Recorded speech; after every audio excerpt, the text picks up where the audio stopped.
केडिया जी, कच्चे तेल के प्राइसेस अब कहां जाते हुए नजर आएंगे? देखिए, ईरानी तेल की वापसी से क्या ब्रेंट क्रूड फिर से $75 प्रति बैरल पर स्थिर होता हुआ नजर आ रहा है आपको?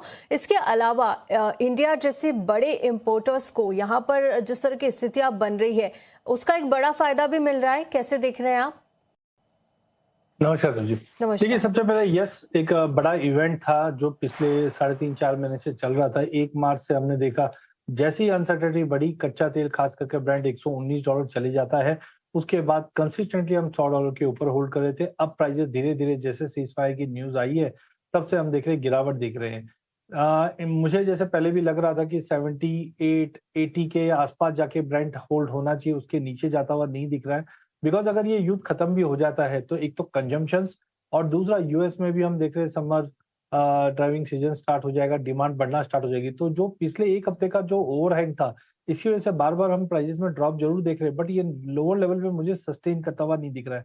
हालाँकि आज मैन्युफैक्चरिंग के नंबर्स आने हैं जो थोड़े खराब रहेंगे, बट कुल मिला के मुझे लगता है लोअर लेवल पे वापस प्राइसेस कंसोलिडेट करना स्टार्ट कर देगा। जो फॉल आया था वो सीज़फायर की न्यूज़ पे आया। तो ब्रेंट आई एम एक्सपेक्टिंग 77, 78 एक बेस केस रहेगा। 82 के ऊपर निकलने पे 85 का मैक्सिमम अपसाइड रहेगा, बट अगले जो 60 दिन का जो टाइम फ्रेम है, उसके अंदर प्राइसेस कंसोलिडेट करेगा। डोमेस्टिक मार्केट पे हम पहले भी देख चुके हैं कि 7000 के नीचे भाव सस्टेन नहीं कर पा रहा है। तो कॉशियसली 6950 पे लेके चलेंगे, 6800 का स्टॉप लॉस लगाएंगे, 7200 का टारगेट रहेगा। पोजीशन छोटी बनाइए, बट यहाँ से रिकवरी आते हुए दिखाई देती है कच्चे तेल में। बिल्कुल ठीक। तो यहाँ से रिकवरी आते हुए नजर आ रही है कच्चे तेल में। 6950 के लेवल पे आप खरीदारी करके चल सकते हैं। 6800 का स्टॉप लॉस रहेगा और जो टारगेट आपको लेकर चलना है वो 7200 रुपए का यहाँ पर बनाकर चलना है। ये बात होगी क्रूड के प्राइसेस की। केडिया जी, गोल्ड एंड सिल्वर के प्राइसेस एंड आगे का आउटलुक देखिए। सिल्वर के जो मूव्स है वॉलेटाइल, वो फिर से शुरू हो गए हैं। कल के सेशन में ही हमने देखा एक बड़ी तेजी, और जो आज गिरी हुई सबसे ज्यादा चांदी ही गिरी हुई है। थोड़े से जो है ट्रेडर्स और निवेशक समझना चाहते हैं कि इन लेवल्स पर किया क्या जाए, आखिर आगे की स्ट्रेटेजी उन्हें कैसी समझी जाए। आप लॉन्ग टर्म निवेशकों के लिए भी सलाह दीजिए और ट्रेडर्स के लिहाज से क्या करना चाहिए इन लेवल्स पर, ये भी बताइए।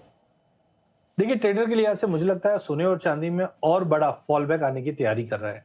साइकोलॉजिकली $4000 इंटरनेशनल में गोल्ड को और $60 चांदी को, ये दो सपोर्ट लेके चल रहे हैं। बट पहले मुझे लग रहा था कि ये सपोर्ट ले लेगा, बट जिस ढंग से हमने देखा कि जो नई स्टेटमेंट बैंक ऑफ अमेरिका के आए हैं कि फेड सितंबर में 0.25 से रेट हाइक कर सकता है, अक्टूबर में 1.25 से रेट हाइक कर सकता है, दिसंबर में एक रेट हाइक कर सकता है।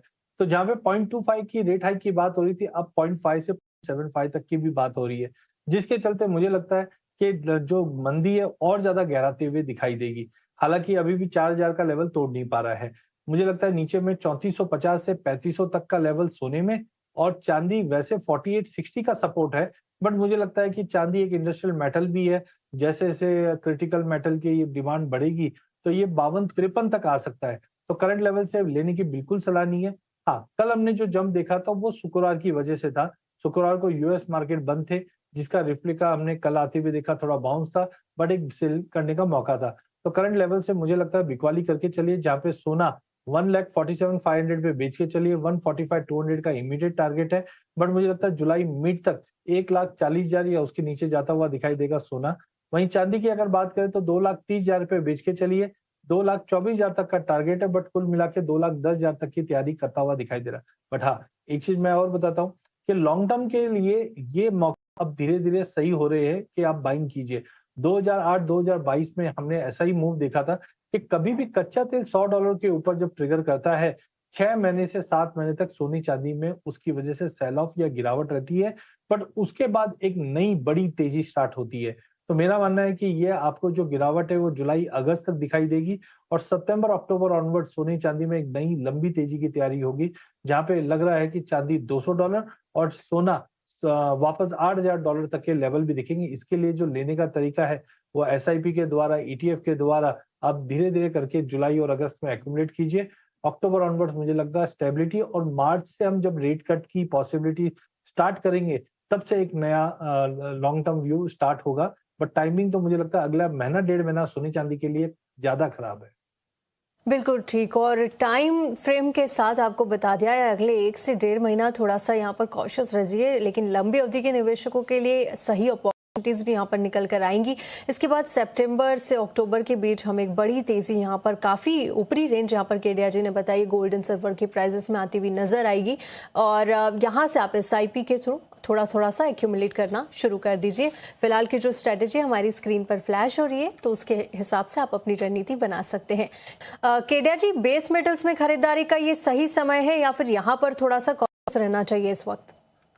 देखिए, बेस मेटल के अंदर मुझे लगता है एक डुअल बेनिफिट है बेस मेटल में। पहले हमने मई में देखा सल्फ्यूरिक एसिड का जो कंसर्न था उसकी वजह से हमने देखा कि प्राइजेस के अंदर बड़ा गेन था, कॉस्ट काफी बड़े हैं, कैपेक्स में कोई बड़ा इंप्रूवमेंट नहीं हुआ है।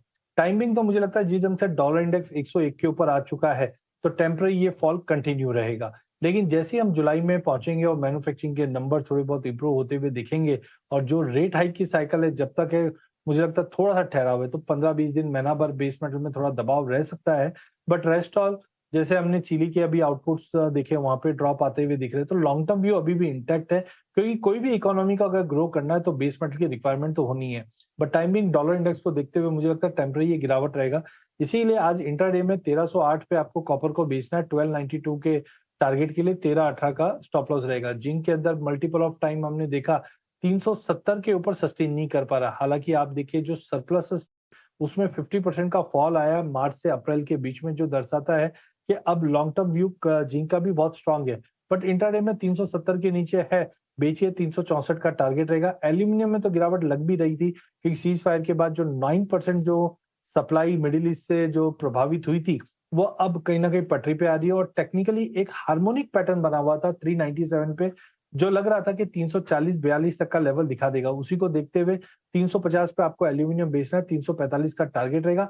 लास्ट लेड की अगर बात करें, वैसे भी वॉल्यूम्स काफी कम है बट सप्लाई ठीक ठाक होने की वजह से 205 पे बेचिए 203 के टारगेट के लिए। ओवरऑल 1-2 दिन हो सकता है बेस मेटल में दबाव रहे, उसके बाद फिर तेजी बनते हुए दिखेगी। ऑलराइट, तो ये सलाह और स्ट्रेटजी बेस मेटल्स पर आती हुई